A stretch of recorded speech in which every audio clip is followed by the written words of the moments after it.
Durante el fin de semana pasado, el Frente Amplio acordó redistribuir 700 millones de pesos del mensaje presupuestal remitido por el Poder Ejecutivo al Parlamento.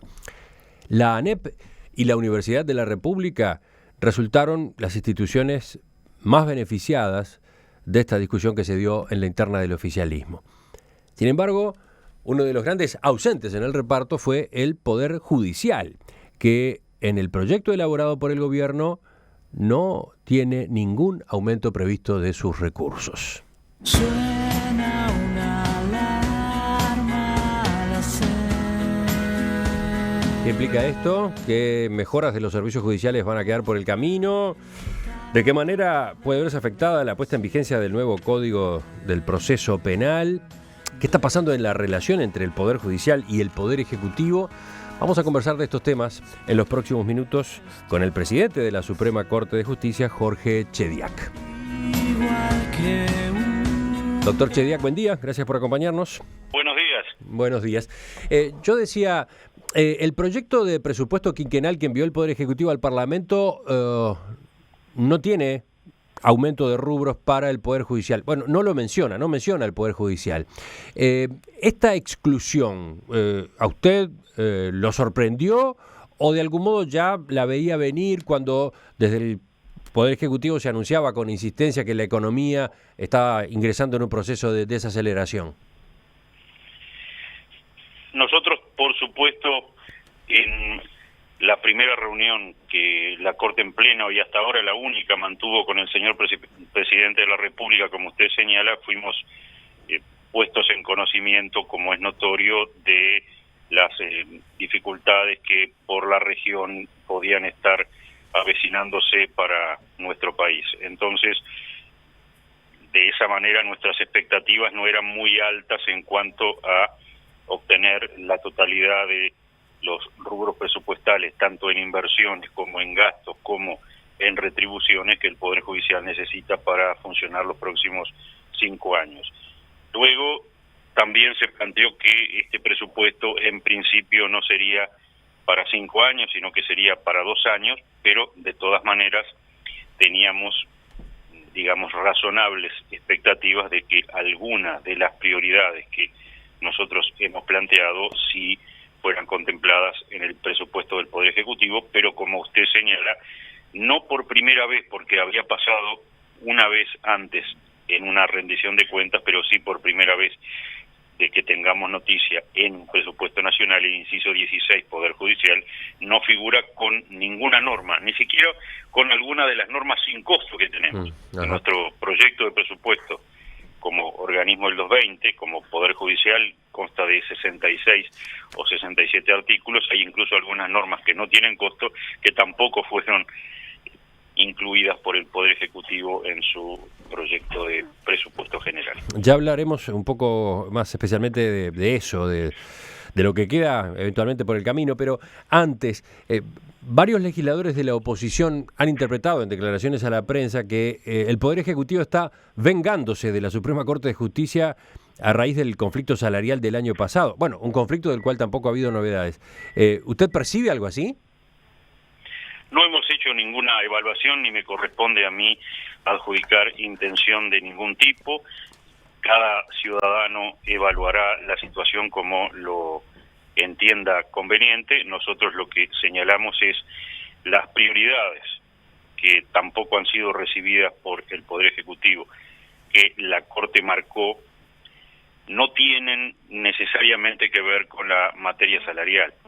Es común, y lo hemos escuchado, yo voy ya para 64 años y he vivido siempre en el Uruguay, en las instancias presupuestales, en general, el discurso es, bueno, tal organismo, tal grupo aspira a una mejora salarial para luego brindar una mejora del servicio. Y eso acaecerá o no.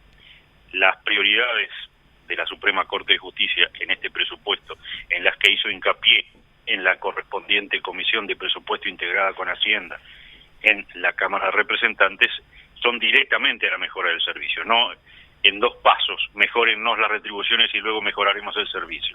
Son directamente a mejorar el servicio, como, por ejemplo, usted lo sabe, completar todo el Uruguay, todo el interior, 10 departamentos que nos faltan, con los centros de mediación, los centros de autocomposición de conflictos, que ya no es un vaticinio. Nosotros hace 5 años, cuando pedimos para todos los departamentos de la República y todas las capitales, y todas las ciudades donde hubiera juzgados letrados, los centros de mediación, vaticinábamos éxito. Ahora que ya en la mitad del país están instalados, podemos demostrar que cuando las partes se sientan ante un mediador a autocomponer su diferendo, el 98% de las mediaciones son exitosas. Entonces queremos cubrir el resto del país con este mecanismo que trae paz social, que mejora la relación vecinal, la relación intrafamiliar, que es muy barato y además previene que se realicen en el futuro juicios, y que además de todo tiene una tasa de cumplimiento por las partes mejor que una decisión judicial, aunque la decisión fuera del mismo tenor. Y, por ejemplo, también pensando en el ciudadano, hemos hecho hincapié en aquellas situaciones de condena en contra del Poder Judicial. Esta situación tan rara que se da ahora, donde todas las sentencias de condena en el Uruguay nacen del Poder Judicial, las que son contra el Estado se pagan de determinada manera, las que son contra el Poder Judicial las debe pagar con sus propios fondos que no tienen. Nosotros hemos señalado, bueno, en este presupuesto se prevé un régimen general más extendido de pago de todas aquellas condenas contra todo el Estado que tengan naturaleza u origen salarial. Pero las condenas normales contra el Poder Judicial son de aquellos ciudadanos, por ejemplo, que han sido privados ilegítimamente de libertad, es decir, que por ejemplo han sido procesados y luego resultan absueltos luego de haber cumplido prisión preventiva. Esa situación que está obligado el Poder Judicial a pagar porque hay una ley de responsabilidad objetiva del Estado para beneficiar a los ciudadanos, esas condenas que suman 20 millones de pesos por año, la Suprema Corte de Justicia tampoco las puede pagar porque ha quedado por estas variaciones de las normas excluidos tanto del régimen general para todas las condenas del artículo 400 como del nuevo régimen general que se va a aprobar para las condenas de origen salarial. Entonces, ¿y entonces cómo se hará? Cobrarla. ¿Cómo se pagará cuando llegue el caso en el que el Poder Judicial tenga que responder por una decisión judicial, por una decisión de un juzgado que haya sido equivocada? Nosotros, ni siquiera que haya sido equivocada, porque ese es el régimen de responsabilidad objetiva. Si el Estado responde cuando se equivoca, lo que pasa es que por esta ley de responsabilidad objetiva, que no la votamos nosotros, evidentemente la votó el Parlamento de la República y que además la compartimos, aunque el sistema haya funcionado bien, aunque la persona haya sido bien procesada y luego bien absuelta, es decir, no hay ningún error de parte del Estado, no hay mal funcionamiento del servicio público, igual se debe pagar por daño moral por un principio de respeto hacia la libertad ambulatoria de todos y cada uno de nosotros. Pero bueno, hoy lo que estamos haciendo es plantear la inconstitucionalidad a vía de excepción del artículo, cuando hoy mismo ya estamos teniendo sentencias de condena en nuestra contra que no tenemos manera de pagar porque no tenemos fondos presupuestales. Y en eso también hemos hecho hincapié en los cursos para magistrados y operadores de derechos humanos, a lo que condenó el Estado uruguayo, no solo al Poder Judicial, a las 3 ramas del gobierno, la Corte Interamericana de Derechos Humanos en el caso Hellman. Eso quizás cuesta entenderlo. ¿Cómo es que se están poniendo en marcha o deben ponerse en marcha cursos de derechos humanos porque Uruguay fue condenado? Porque Uruguay fue condenado a hacer eso, a dar cursos de derechos humanos con fondos presupuestales que nunca se nos dieron. Nosotros hoy lo que estamos pidiendo para cumplir con esa sentencia son 500.000 pesos por año, que usted me dirá, bueno, no es mucho, bueno, pero para el funcionamiento, los gastos de funcionamiento normal de la escuela judicial, es quien debe dar los cursos, es la duplicación de su rubro, porque lo que la Corte le da a la escuela judicial para funcionar son 500.000 pesos por año. Entonces, eso sí es muy importante. Estamos haciendo hincapié en algunas oficinas para la especialización en visión de género y que también abarca obviamente violencia doméstica. Entonces le reitero, directamente a la mejora del servicio y no a las mejoras salariales para luego mejorar el servicio. Entonces, esos fueron los planteos que hicimos a la Cámara de Representantes. Tenemos todavía la aspiración a que dentro de esta redistribución de rubros que debe hacer necesariamente el Poder Legislativo, dado que no puede exceder la cantidad total de rubros presupuestales que esté fijada por el proyecto del Poder Ejecutivo, eso es imposible de aumentar, debe siempre desvestirse un santo para vestir otro, que es un poco lo que hemos estado enterándonos por la prensa que estaría haciendo en estos días la Cámara de Representantes. Nosotros aspirábamos a que, pese a que no existimos, como sí tenemos iniciativa presupuestal propia, como todos los organismos del 220, que alguna de estas redistribuciones también se ocuparan del Poder Judicial. Y un punto no menor es la defensa pública. Usted sabe que el proceso penal tiene dos partes claras y un tercero imparcial que está por encima de las partes. Las partes claras son el indagado o el imputado y su defensa y el Ministerio Público, es decir, los fiscales, y el tercero imparcial obviamente es el juez que está por encima de las partes y toma la decisión. Entonces, la igualdad de partes en el proceso penal debe ser entre el fiscal y la defensa. ¿Y ustedes entienden que hoy está en juego esa igualdad de partes?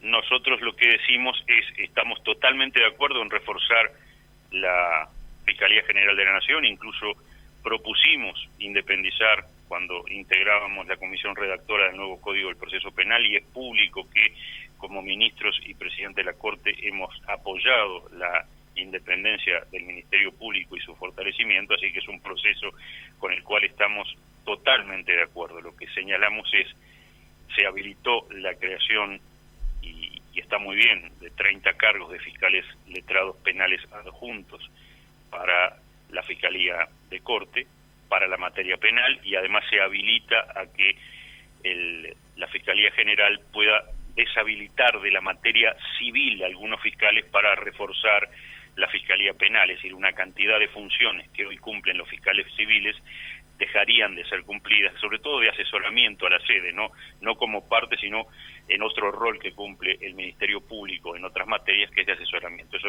dejaría de hacerlo la Fiscalía, quedarían libres algunos fiscales nacionales en lo civil para pasar a desempeñarse como fiscales en lo penal. Eso refuerza enormemente una de las patas del proceso penal, la parte acusadora, la Fiscalía, lo que seguramente es muy bueno y mejorará el sistema. Y por otra parte, a nosotros, como señalábamos, no se nos da nada, es decir, no se nos refuerza de forma comparable y análoga la defensa pública. Y la pública, ustedes están señalando que el Ministerio Público sí obtuvo un refuerzo de sus rubros, eso fortalece el accionar de los fiscales, pero no se da el necesario paralelismo con las defensorías en el otro lado de este esquema. Exactamente, con la defensa pública penal, que es bueno decirlo, el 90% de las defensas penales en todo el país la hacemos nosotros, la hace la propia Corte a través de su defensa pública. Es ¿Y decir, cuánto dinero estaría en juego? ¿Qué es lo que se precisaría para poder efectivamente desarrollar ese servicio de mejor forma?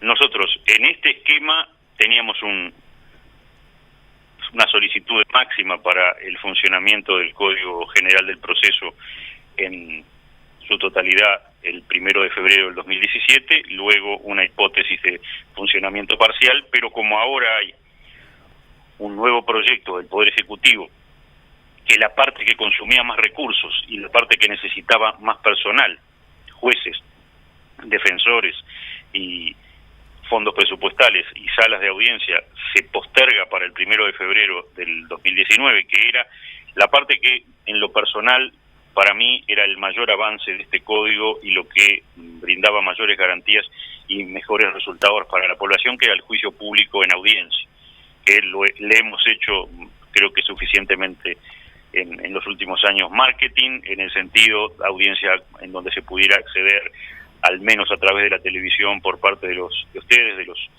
medios de comunicación, para que el ciudadano viera cómo es que se dicta la justicia, para darle garantías a todo el mundo y además para que los juicios fueran más rápidos. La audiencia lo que hace, concentrar los actos procesales y hace que ese año y medio que los procesos en primera instancia penales en Uruguay duran, se acortara mucho. Ese sistema, esa parte de la reforma del Código del Proceso queda para más adelante. Ahora ya se sabe que no va a ejecutarse pronto, queda para 2019 recién. Quedaría esa parte, en principio, la primera prórroga para el 1 de febrero del año 2019. Entonces, lo mejor que tenía el Código, lo que además quienes hemos vaticinado y hecho promesas públicas, decíamos, eso, la aceleración de los juicios y, por supuesto, la mejora de esta situación tan mala para el Uruguay, de tener más del 50% de los casi 10.000 ciudadanos y ciudadanas que están privados de libertad en los establecimientos carcelarios sin condena. Esta situación, bueno, usted sabe que hay algunas diferencias de nuestras cifras y las del Ministerio del Interior, pero sin duda ambas cifras rebasan enormemente el porcentaje admitido internacionalmente de un 33%, de un tercio de ciudadanos que no tengan condena. Eso se iba a mejorar rápidamente al acelerarse las condenas, es decir, al ser más rápido los juicios, porque se iba a concentrar toda una audiencia. Toda esa parte y la transparencia, eso no entraría en vigencia. Entonces hicimos una hipótesis de mínima para hacer un espejo con lo que se ha reforzado la Fiscalía. Nosotros estaríamos pidiendo, dentro de lo que es nuestro proyecto de presupuesto, al menos 30 cargos de defensor público para estar igualados con los 30 cargos de fiscales adjuntos que se crean lo penal, y algunos, y creo que 5 cargos de juez letrado del interior, dado que en algunas ciudades puntuales en este nuevo proceso no se va a poder funcionar con un juez solo. O sea, no va a poder ser que el mismo juez esté de turno siempre, sino que se van a necesitar 2 juzgados penales. Entonces, en esa situación de mínima, no recuerdo exactamente las cifras, pero usted ve que estamos hablando de 35 cargos y los gastos de funcionamiento asociados es muy poco dinero. En total, el proyecto de presupuesto elaborado por la Suprema Corte de Justicia incluye, como usted señaló al pasar, 66 artículos e implica teóricamente un aumento para 2016 de unos 180 millones de dólares. Mire, en dólares sí, más o menos. Lo que nosotros señalábamos es, si se hubiera aprobado en su totalidad, cosa que en realidad creo que nunca ha pasado en la historia del país, al final del quinquenio, que es cuando se termina de ejecutar, y en general además todas las partidas se van pidiendo en cuotas, en 5 cuotas a lo largo del quinquenio presupuestal, significaba un incremento total de rubros del entorno del 60%, o sea, un 60% más de los rubros que en este momento tenemos.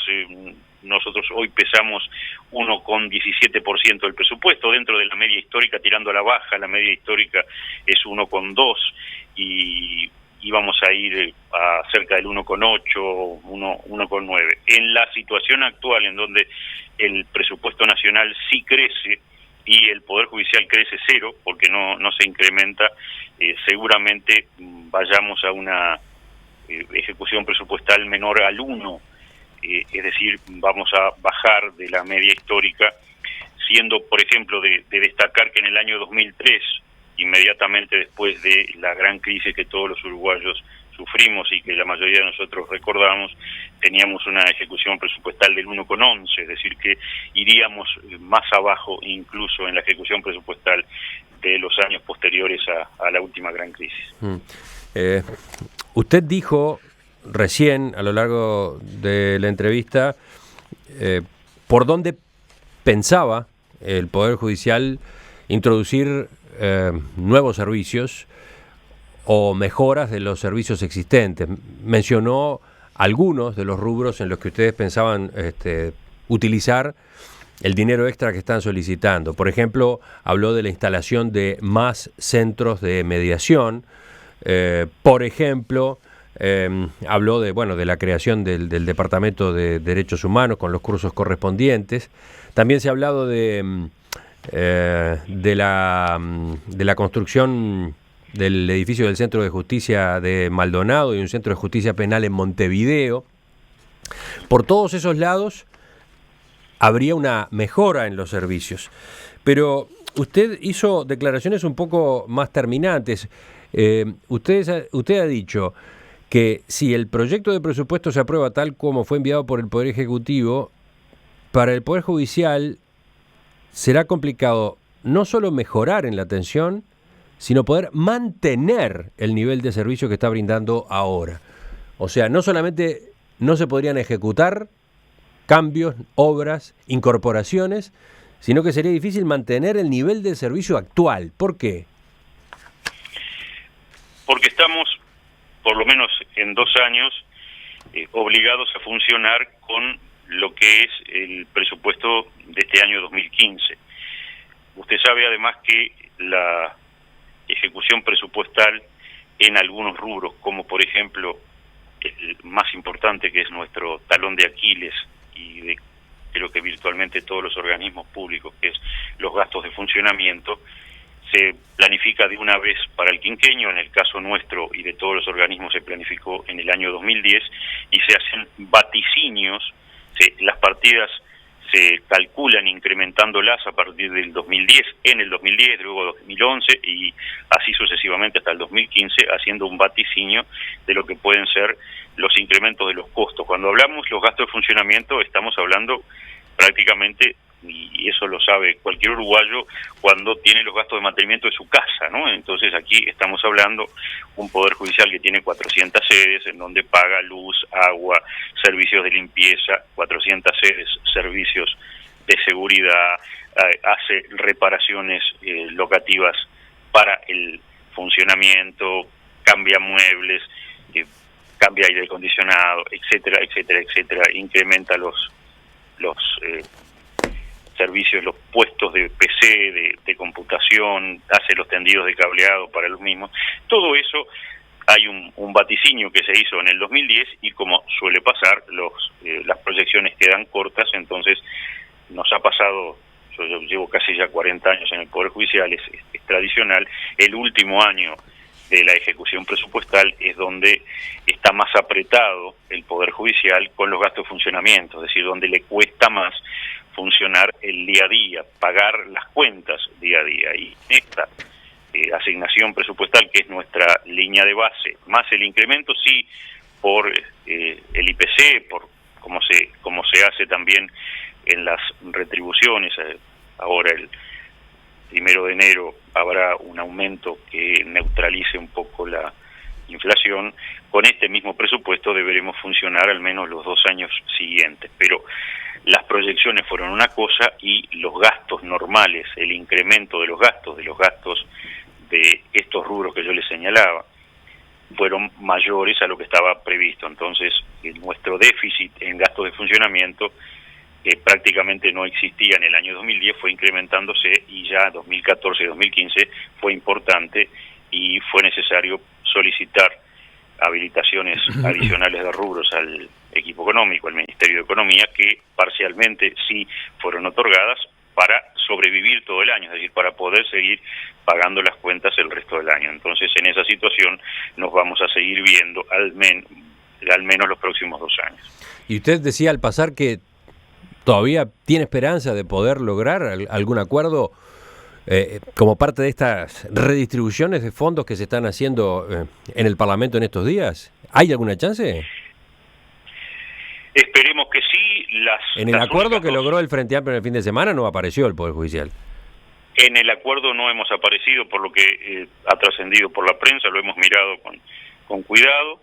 Teníamos esperanza, como se quitó, sí, 50 millones de pesos de los fondos de Fiscalía, nos parecía un destino lógico reforzar lo que hablábamos, los rubros que, sobre todo la defensa pública que estábamos hablando, pero aparentemente no estaríamos. Queda siempre el Pleno y luego el tránsito en la Cámara de Senadores, donde generalmente termina de anudarse toda la parte presupuestal, por lo menos por experiencia. Veremos si convencemos a los señores senadores de, dentro de esta redistribución, poder contemplar algunos de estos rubros para la gente, para poder seguir brindando el servicio, para no generar alarma, porque es verdad que lo que usted señala respecto de lo que en representación de la Corte hemos señalado, el Centro de Justicia Penal de Maldonado, que es la obra de mayor envergadura que en el interior de la República ha cometido nunca el Poder Judicial.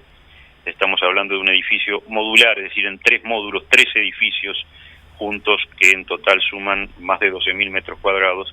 El primer módulo, que ya está en construcción, que ya se está haciendo la cimentación, es el módulo A para la justicia penal de Maldonado, que además coincide con los requerimientos que en principio para el 17 y ahora para el 19 tendríamos para poner en funcionamiento el nuevo Código del Proceso Penal. Ese, aunque signifique la postergación de todas las demás obras edilicias en el país del Poder Judicial, esa es la prioridad AAA del Poder Judicial. Ese primer módulo se va a hacer con nuestra línea de base, con los fondos presupuestales para inversiones que tenemos hoy ya.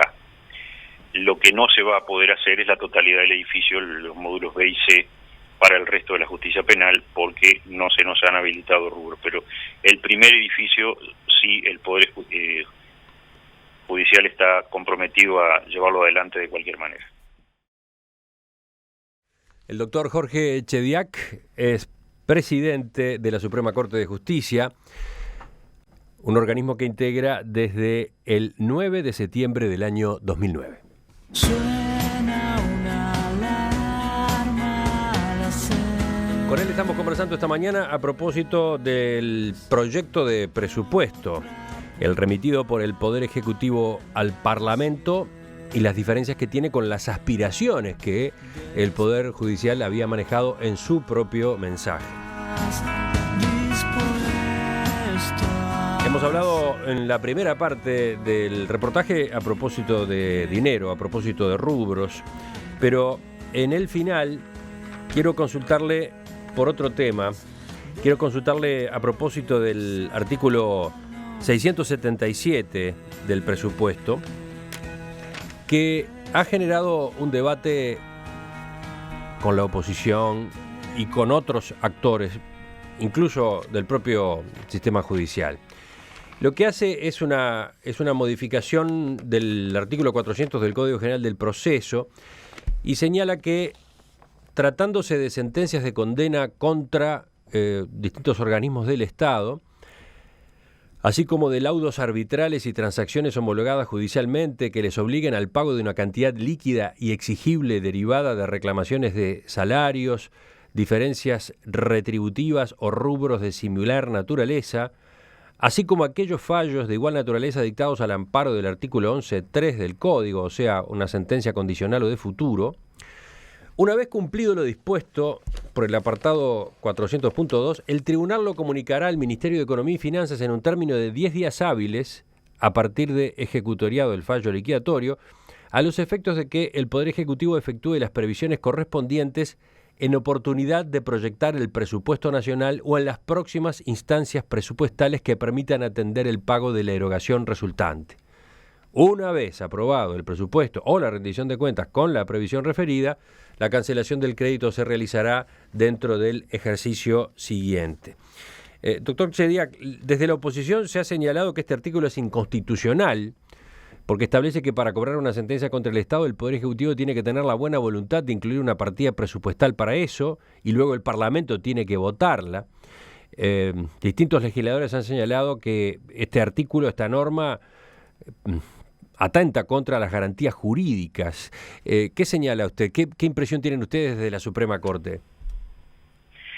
Bueno, usted sabe, ahí vamos a reiterar la respuesta de cátedra de que en aquellas cuestiones que son susceptibles de ser impugnadas de constitucionalidad en el futuro ante la Suprema Corte de Justicia, nosotros no hacemos consideraciones que de alguna manera puedan ser interpretadas como prejuzgamiento. Señalar, sí, como usted lo ha expresado, la complejidad de este artículo, cuya lectura ya es farragosa, sí. Modifica el artículo más modificado del Código General del Proceso. El Código General del Proceso, como usted recuerda, fue aprobado en 1989. El artículo, luego hay más de 100 artículos que han sido modificados entre ellos el artículo 400, no hace más de 3 años por una comisión de expertos para ponerlo al día luego de 20 años de su entrada en vigencia. De todas maneras, el que más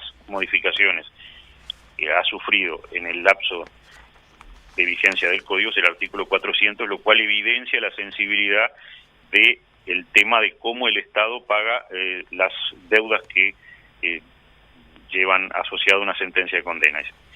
Y la realidad es que la modificación última que afectó al Poder Judicial, que excluyó de ese artículo 400, que determinaba que cualquier sentencia de condena contra cualquier organismo público se pagaba por rentas generales, que siempre tiene fondos. La propia Corte ha impugnado ese artículo por inconstitucionalidad, señalando usted está hablando de un coletazo del conflicto tan largo que se extendió a lo largo de todo el periodo de gobierno anterior, de ajuste de salarios, bueno, entre otras cosas, de jueces y funcionarios del Poder Judicial, debido al enganche con los sueldos de los ministros de Estado. Sí, vinculado a eso, que hay algún artículo vinculado a las retribuciones, el artículo 9 de la ley 19.310, que es la que estamos hablando, de diciembre del año pasado, modificó el artículo 400, es decir, excluyó al inciso 16 del artículo 400. Hizo, creo que, la cuarta modificación en la historia de ese artículo 400, señalando que el Poder Judicial debía abonar, solo el Poder Judicial debía abonar las sentencias de condena en su contra, en contra de la Suprema Corte de Justicia, con fondos propios que, hemos reiterado, nosotros no tenemos. Ahora, ¿cuál fue el cuestionamiento que allí hizo la Corte como actora? Hizo acción de inconstitucionalidad la propia Corte, o sea, la Corte ahí no es juez, sino que es la parte actora, por lo cual lo decidirá una Corte integrada por ministros del Tribunal de Apelaciones por sorteo. No vamos a plantear la inconstitucionalidad nosotros y vamos a resolverla nosotros. ¿Y cuál fue nuestro principal alegato, nuestra principal objeción a la constitucionalidad de esta norma? Fue que afectaba el principio de igualdad. Dijimos, bueno, se establece un mecanismo que solo afecta al Poder Judicial y no una solución general para todos los organismos del Estado. Este artículo, lo único que yo puedo señalar, este artículo 677, establece una modificación general para todos los incisos del Estado, es decir, para el Estado en su conjunto, el Estado persona jurídica mayor, para todos quienes, todas las ramas del gobierno y todos los organismos que integramos el Estado, todos los incisos, 20 y pico de incisos, en, como usted lo leyó, aquellas situaciones donde la deuda tenga origen general salarial en sus distintas variedades, bueno, no rige el artículo 400 normal, sino que pasaría a regir este artículo 677, que simplemente como primera lectura lo que hace es diferir el pago algún año o algunos años, el pago de estas sentencias especiales de esta naturaleza. De ahí esa compleja articulación de que se buscará que en la instancia presupuestal siguiente se habiliten los rubros y en la subsiguiente, es decir, en la que venga después, se saldará la deuda. Una disposición como esta, en particular, puede afectar a todo lo que está pendiente en el conflicto salarial dentro del Poder Judicial. Bueno, las leyes normalmente entran en vigencia a los 10 días de su promulgación. En el caso de la ley de presupuesto, entrará en vigencia normalmente a partir del 1 de enero del año 2016, entonces afectará todas las reclamaciones que estén pendientes en ese momento. A propósito, ¿en qué está el conflicto por estos ajustes pendientes en los salarios del Poder Judicial? En lo que es conversaciones, ya hemos señalado que la conversación de poder a poder en este momento no existe. No hemos tenido ninguna reunión más con el señor presidente de la República. Las asociaciones gremiales han hecho planteos al señor ministro de Trabajo y Seguridad Social, planteos que él ha elevado aparentemente al Poder Ejecutivo, y nosotros no tenemos noticias de que se haya avanzado para nada en ello. Lo que está pendiente es las distintas impugnaciones inconstitucionalidad que se hicieron respecto de esta ley 19.310, que además de esta solución que la Corte considera inconstitucional respecto al artículo 400, preveía un incremento salarial del 8%, más algunas retroactividades por las diferencias generadas. Y lo que se había manifestado, lo que se nos había manifestado por el señor presidente de la República, es que él iba a esperar a que las distintas cortes integradas se expidieran respecto de las distintas inconstitucionalidades que se habían articulado respecto de esta norma. Y hasta ahora no ha habido ninguna sentencia que declare o no la inconstitucionalidad de esta ley 19.310, así que estamos en una suerte de impasse. Así que va para largo entonces esto. Y viene de largo. Usted recuerda que las diferencias se están generando o el diferendo se arrastra desde el 15 de abril del año 2011 y bueno, parecería que no tiene un final cercano. Doctor Jorge Chediak, presidente de la Suprema Corte de Justicia, le agradezco su participación esta mañana en Perspectiva. El agradecido soy yo, que pasen ustedes muy bien. Volvemos a conversar en cualquier momento.